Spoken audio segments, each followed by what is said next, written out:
Aniya na magdagong balita karong adlawa sa One Mindanao.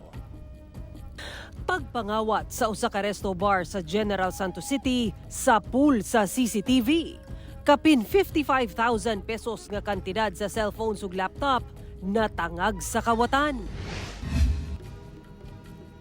Pipila ka motorista na stranded gumikan sa pagdahili sa yuta ug nangatagak nga bato kilid sa National Highway sa Sindangan, Zamboanga del Norte.